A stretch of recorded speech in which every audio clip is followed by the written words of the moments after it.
Go. Ito yung screen. Many will get jealous of... Eh di wow.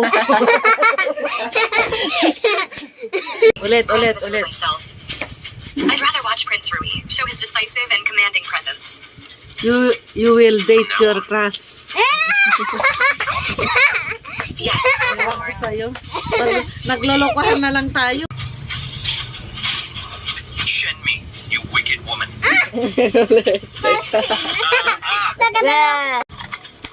Show her understands. You- Show her to stay for your highness. Dogs!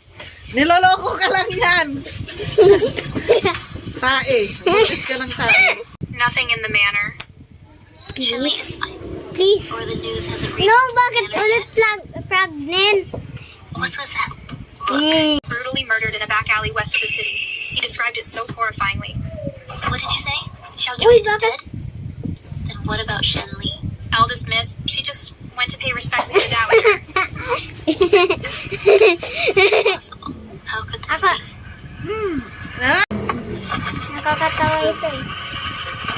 Mother, Bakit? Shenli has returned, You will completely unharmed. not Xiaoju, experience he was murdered true love. What happened? Speak slowly. yesterday. Matignan mo ma. Shenli and Shenmi Matignan mo left anong the kinuha ko. and went into Matignan mo anong nakuha When ko. they came out, Ma, only tignan mo na Shenli anong nakuha ko. had followed her. Then Wait, are you saying only Shenli was alone? Shenli was wearing white yesterday. There shouldn't be a mistake. Then perhaps Oh no. it wasn't Shenli. Shenli is frail. Suggesting should we kill Please. Xiaojui?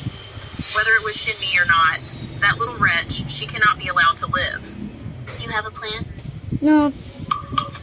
Soon, it will be your coming of age ceremony.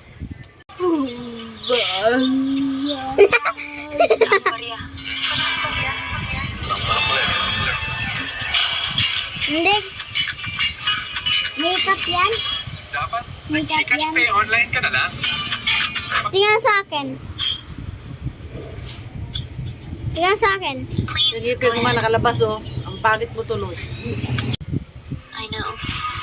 Second sister grew up in Yishui, so she harbors some resentment towards our family, and I understand that. There's a distinction between legitimate and illegitimate children.